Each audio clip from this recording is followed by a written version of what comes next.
하나님의 말씀 신약성경 마태복음 6장 1절부터 4절까지 말씀 나누어서 읽도록 하겠습니다. 사람에게 보이려고 그들 앞에서 너희 의를 행하지 않도록 주의하라. 그리하지 아니하면 하늘에 계신 너희 아버지께 상을 받지 못하느니라. 그러므로 구제할 때에 외식하는 자가 사람에게서 영광을 받으려고 회당과 묘에 싸우는 것 같이 너희 앞에 나팔을 불지 말라. 진실로 너희에게 이르노니 그들은 자기 상을 이미 받았느니라. 너는 구제할 때에 오른손이 하는 것을 왼손이 모르게 하여 내 구제함을 은밀하게 하라. 은밀한 중에 보시는 너희 아버지께서 갚으시리라. 아멘. 우리 서로 인사하겠습니다. 반갑습니다. 반갑습니다. 축복합니다. 반갑습니다. 함께 나눌 말씀의 주제는 구제할 때에라고 하는 그런 제목입니다. 구제할 때에 우리 그리스도인들은 구제하는 삶에 힘써야 된다. 이웃을 사랑하는 삶을 늘 마음에 담아두고 또 우리의 말이든 우리의 행동이든 어떤 상황에서든지 이웃을 사랑하는 일에 힘써야 된다. 이것이 오늘 말씀의 핵심적인 교훈입니다. 우리 마음속에 참으로 나도 어쨌든 부족하지만 이웃들을 늘 사랑하고 이웃의 어려움을 보고 작은 힘이라도 구제하는 도울 수 있는 우리의 삶이 되기를 소망하면서 말씀을 나누기를 원합니다. 우리 교회는 주일 예배 때마다 마태복음의 말씀을 나누고 있습니다. 지난 몇 주 동안은 마태복음 5장에 나와진 산상수훈 가운데서도 그 첫 번째 부분인 팔복이라고 이름 붙여진 그 내용에 대해서 함께 말씀을 나누면서 은혜를 받았습니다. 오늘날의 세계를 불확실성의 시대에 그렇게 표현을 합니다. 이 말은 다른 말로 표현하면 믿음이 없는 세상이다 라고 하는 그런 말입니다. 서로가 믿을 수가 없습니다. 그래서 불확실합니다. 미래를 예측할 수가 없습니다. 서로에게 믿음이 있다면 앞으로 이렇게 될 거야 라고 그런 마음들이 있지 않겠어요. 그런데 서로를 믿을 수가 없습니다. 그러니까 미래가 보장되어지지 않습니다. 미래에 대해서 우리들이 예견할 수 없는 그런 시대가 바로 오늘날의 시대다. 그렇게 말을 합니다. 우리의 사회를 보면 또 우리가 살아가는 모습들을 보면 참으로 미래에 대해서 그렇게 좋은 미래를 생각할 그런 상황들이 아님을 보게 됩니다. 지금 우리가 살고 있는 지구촌의 모습은 그 어느 때보다도 불확실한 그런 시대인 것 같습니다. 서로 국가 간의 전쟁이 끊이지 않고 있습니다. 어쩌면 세계대전이 될지도 모르는 너무나도 불안한 그런 시대를 살아가고 있습니다. 또 남과 북의 문제도 참으로 불안한 그런 상황입니다. 또 우리 사회를 들여다보면 우리나라 내부적인 모습은 어떠합니까? 내부적으로 보면 정말 너무나도 혼돈된 오늘의 모습을 보게 됩니다.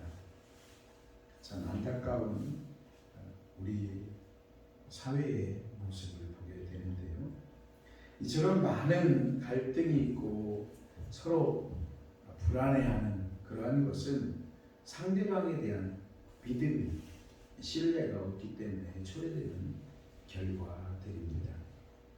믿음이라고 하는 것은 모든 사람의 생각과 행동의 기초가 되는 것이 믿음입니다. 더욱이 신앙생활에 있어서도 가장 기초가 되고 중요한 것이 믿음이라고 하는 것입니다. 하나님에 대한 믿음, 그리고 사람들에 대한 믿음, 그것이 우리 신앙의 기초 가운데 가장 중요하다라고 하는 것입니다. 히브리서 기자는 믿음이 없이는 하나님을 기쁘시게 못하나니 하나님께 나아가는 자는 반드시 그가 계신 것과 또한 그가 자기를 찾는 자들에게 상 주시는 이심을 믿어야 할지니라, 그렇게 말씀하고 있습니다. 믿음이 있어야 믿음의 생각을 할 수 있습니다. 믿음이 있어야 믿음 있는 말도 할 수 있고, 믿음이 있을 때 믿음 있는 행동도 할 수 있습니다. 그리고 믿음의 삶을 살아갈 수 있습니다. 하나님을 가장 기쁘시게 하는 것은 하나님을 온전하게 믿는 것입니다. 전적으로 하나님을 신뢰하는 것, 그것을 하나님이 원하시는 것이고, 그렇게 행할 때 하나님이 기뻐하십니다. 영광을 받으십니다. 하나님의 말씀을 믿을 때에, 즉 하나님의 약속의 말씀을 전적으로 믿을 때 하나님께 영광이 되고, 그리고 우리 가운데 더욱 풍성한 은혜와 사랑을 경험하게 되는 것입니다. 크리스찬, 그리스도인이다라고 하는 이 말은요, 하나님이 계심을 믿는 사람을 의미하는 그런 말입니다. 하나님이 지금도 우리 가운데 함께 계시다, 이렇게 믿고 살아가는 사람이 그리스도인입니다. 만일 그렇지 않다면 그는 믿음의 사람이 아닙니다. 우리들은 하나님께서는 자기를 찾는 자들에게 상 주신다라고 약속하신 말씀 또한 믿고 살아가야 합니다. 그러므로 믿음은 신앙생활의 기본이 되고 뿌리가 되는 것이 바로 믿음이고, 믿음은 신앙생활의 시작입니다. 우리들이 빠지기 쉬운 두 가지의 시험이 있는데, 그것은 거짓 또는 위선이라고 하는 것에 빠지기가 쉽습니다. 또 한 가지는 외식하는 것, 형식주의. 실제로 마음이나 삶의 내용들을 들여다보면 그렇지 않은데, 그런 척하는 시험에 빠져서 살아가기가 쉽다는 것입니다. 겉으로는 좋은 믿음의 사람처럼 보여집니다. 그런데 살아가는 실상의 모습을 보면 전혀 믿음 없는 사람의 모양대로 살아가는 사람들도 많이 있다는 것입니다. 예수님께서는 이런 믿음을 외식하는 믿음, 그렇게 말씀하셨습니다. 이 시간 함께 읽은 이 말씀에 기록된 예수 그리스도의 말씀을 들으면서 나 자신은 지금 어떤 믿음의 상태인가, 나는 어떤 믿음을 갖고 살아가고 있는지 우리 자신들을 점검하는 시간이 되기를 원합니다. 구약 시대에는 하나님께 많은 제사를 드렸습니다. 다양한 제사들이 있었고, 그리고 많은 제사들이 구약의 성전을 중심으로 해서 드려졌습니다. 제사를 드리는 것은 이스라엘 백성들이 하나님을 향해서 우리들이 하나님을 믿습니다, 그 믿음을 표현하는 수단으로 제사를 드리는 것이었습니다. 예수님께서 세상에 오셨을 당시에도 이스라엘 백성들은 구약의 전통에 따라서 제사를 드렸습니다. 그런데 이스라엘 백성들은 하나님에 대한 믿음은 완전히 상실해버린 상태에서 형식적으로만 성전에 모여서 제사를 드렸습니다. 이러한 모습을 보신 예수님은 외식하는 자여 화 있을진저 라고 그렇게 말씀하시면서 외식하는, 형식에 빠져져 있는 그런 믿음의 모습에 대해서 책망을 하셨습니다.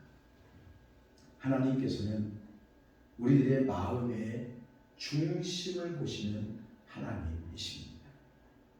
나의 생각과 나의 삶, 나의 행동들의 그 중심을 보시는 하나님이십니다.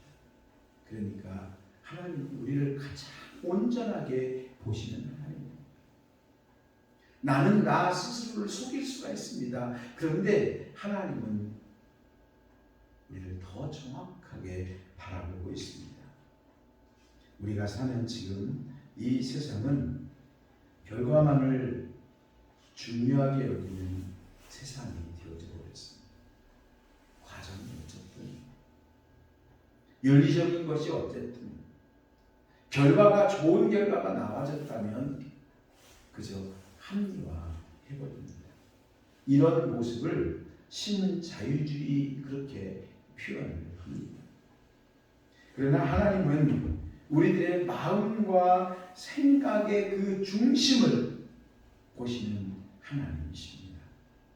하나님은 결과보다도 우리의 마음의 상태, 우리의 의도, 또 어떤 일을 행할 때 그 마음이 가졌던 그 동기를 보시는, 그것을 중요하게 여기시는 하나님이십니다. 함께 읽은 이 말씀에서 예수님께서는 구제에 대해서 교훈을 가르쳐 줍니다. 구제하는 일에 힘쓸 것을 우리에게 말씀하시면서 구제를 할 때는 이렇게 해야 된다. 이웃들을 도울 때는 이런 마음으로 도와야 된다. 이웃을 사랑할 때 그렇게 행해야 된다. 가르쳐 줍니다. 먼저는 은밀하게 하라. 그렇게 말씀하십니다. 본문에서 이 짧은 말씀 가운데 3번씩이나 예수님은 은밀하게, 남들이 알 수 없도록 하는 그런 구제하는 일, 또 이웃을 사랑하는 일을 가르쳐 주십니다. 1절 말씀에 사람에게 보이려고 그들 앞에서 너희 의를 행하지 않도록 주의해. 그러니까 사람에게 보이려고 하지 말아라. 은밀하게 하라. 그런 말씀입니다. 2절 말씀에서도 구제할 때 외식하는 자가 사람들 앞에 영광을 받으려고 회당과 거리에서 하는 것 같이 너희 앞에 나팔을 불지 마라. 외식하는 사람들은 그렇게 행한다 할지라도 너희들의 구제는 그렇게 되어서는 안 된다. 결코 나팔을 불지 마라.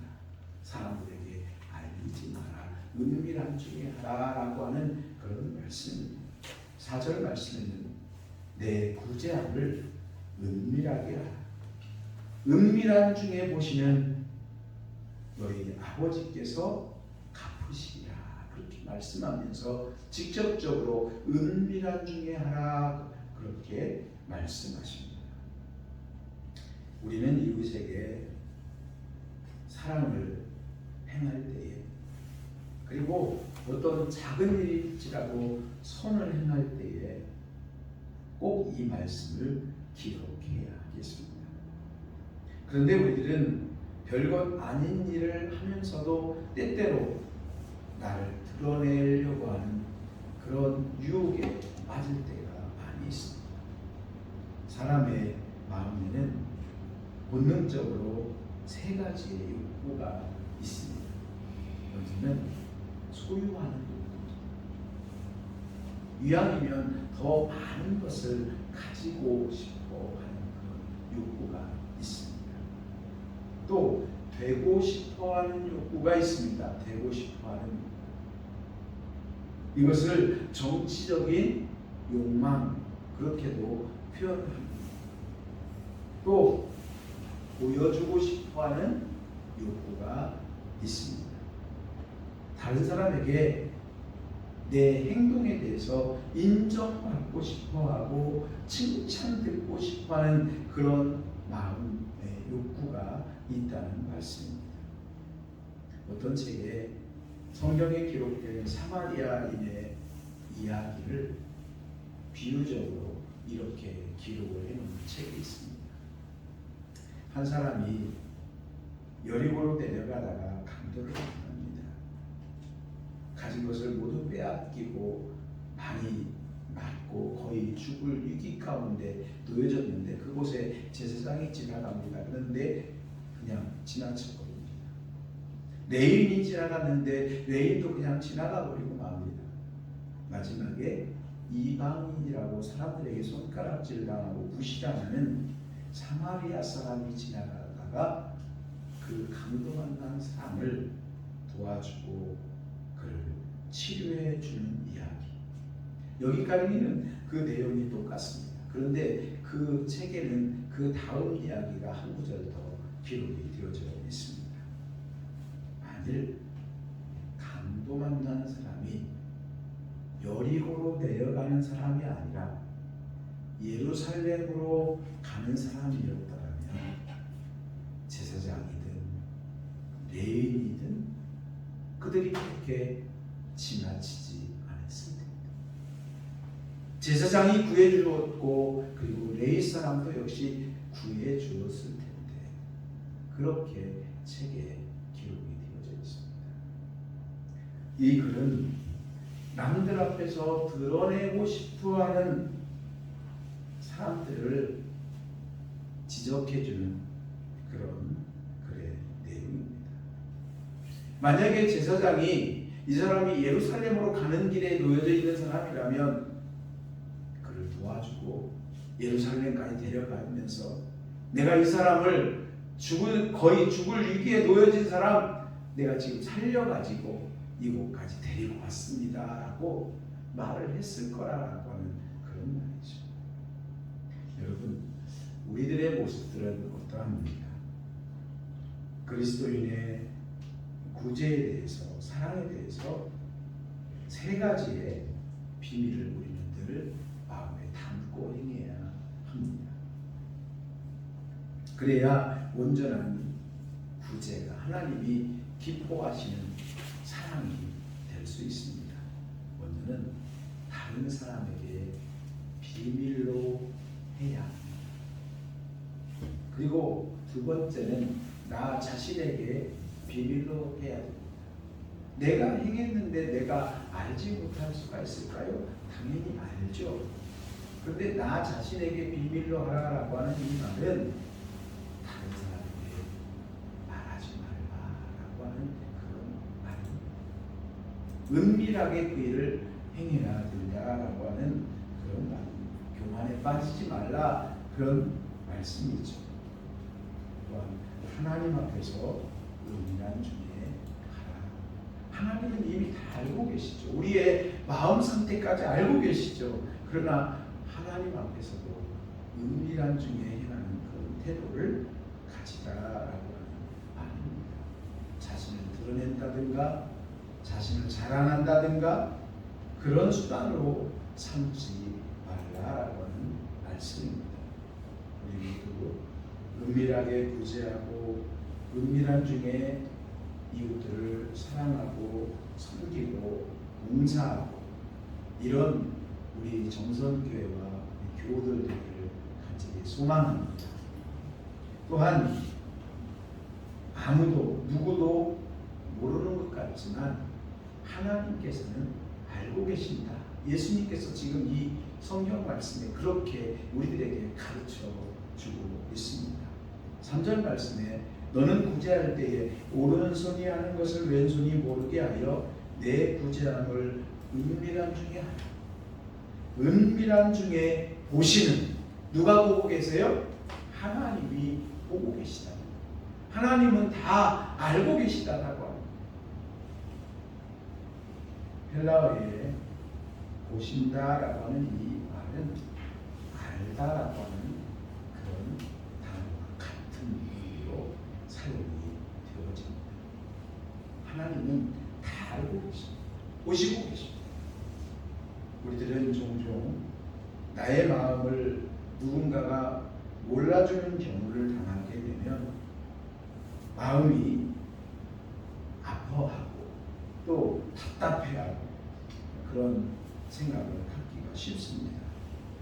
그런데 오늘 이 말씀에서는 아무도 몰라준다 할지라도 하나님께서는 다 다 알고 계신다 그렇게 말씀하십니다. 하나님은 우리의 마음 깊은 곳까지 아시는, 우리의 중심을 보시는 하나님이십니다. 마가복음과 누가복음 말씀에 보면 부자와 가난한 과부의 헌금에 관한 예수 그리스도의 말씀이 기록되어져 있습니다. 부자는 많은 물질을 하나님께 드렸습니다. 과부는 많은 것을 드리고 싶었지만 드릴 게 없었습니다. 동전 2랩돈, 아주 작은 것이었습니다. 그것을 드렸습니다. 그런데 예수님께서는 과부의 헌금을 칭찬하셨습니다. 예수님께서 이렇게 말씀하십니다. 그들은 다 풍족한 중에서 넣었거니와 이 과부는 그 가난한 중에서 자신의 모든 소유를 곧 생활비 전부를 넣었느니라. 하나님은 겉으로 드러나진 것이 많고 크고 또 아름답게 보이고 화려하게 보이고 그런 것을 보시는 하나님이 아니라 우리의 마음의 중심을 보시는 하나님이십니다. 여러분, 우리는 사람의 눈을 의식하기보다는 하나님께서 보고 계신다라고 하는 사실을 우선적으로 생각할 수 있는 우리들 되기를 원합니다. 사람들이 나를 어떻게 볼까 그렇게 생각하기보다는 하나님께서는 나를 어떻게 여기실까 이것에 더 많은 생각과 관심을 가져야 하겠습니다. 이와 같은 믿음을 코람 데오 그렇게 말합니다. 내가 하나님 앞에서 나와 하나님이 만나는 하나님 앞에 선 나의 모습의 신앙인 것입니다. 하나님을 더 온전하게 생각하는 믿음을 의미하는 것입니다. 우리들은 구제하고 이웃을 사랑할 때 꼭 억울한 일을 당할 때든지 하나님께서 우리의 모든 것을 알고 계시는 하나님임을 늘 기억하고 고백하면서 살아가십시다. 다음으로 예수님께서 이렇게 말씀하십니다. 하나님 아버지께서 갚아주신 것이다. 하나님 아버지께서는 모든 것을 다 아실 뿐만 아니라 하나님께서는 반드시 갚아주시는 하나님이시다. 그렇게 예수님께서 말씀하십니다. 하나님께서는 은밀한 구제와 사랑을 보시고 아시고 받으시고 그리고 갚아주십니다. 너는 구제할 때에 오른손이 하는 것을 왼손이 모르게 하여 내 구제함을 은밀하게 하라. 은밀한 중에 보시는 너의 아버지께서 갚으시리라. 너의 아버지께서, 아버지 하나님께서 반드시 갚아주시겠다. 그렇게 약속하시는 말씀입니다.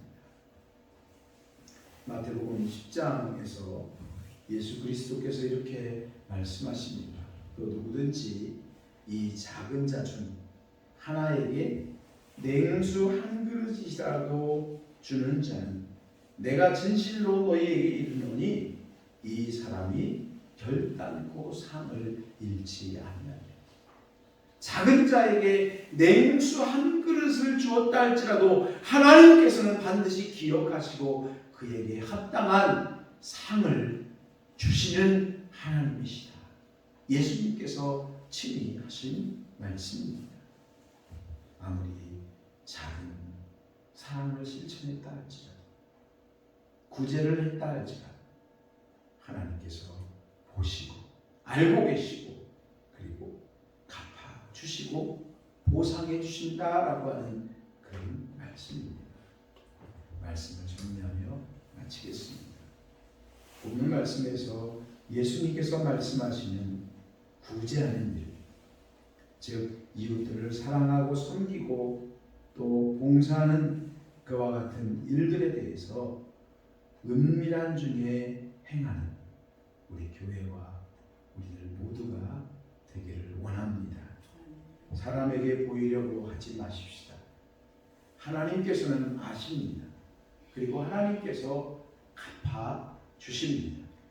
하나님께서는 우리의 이웃을 향한 또 하나님을 향한 사랑과 헌신과 봉사와 선한 일과 이 모든 것을 아시고 또한 받으시고 반드시 더 큰 풍성한 은혜와 사랑으로 갚아주시는 하나님이십니다. 예수 그리스도께서는 은밀한 중에 하나님을 섬기라. 은밀한 중에 이웃들을 사랑하라. 은밀한 중에 가난하고 약하고 무지하고 사람들이 알아주지 않는 소외받는 사람들 그들을 섬기라. 그렇게 말씀하셨습니다. 우리 모두 하나님께서 구원받을 수 있는 자격이 없는 우리들을 사랑해 주신 것처럼 우리들도 은밀한 중에 기도에 힘쓰면서 우리의 이웃들을 사랑하고 섬기고 돕는 일에 우리의 힘과 마음을 다하십시다. 그래서 은밀한 중에 보시고 은밀한 중에 갚으시겠다고 약속하신 그 하나님의 풍성한 사랑을 경험하며 살아가는 우리 모두가 되기를 주의 이름으로 축복합니다.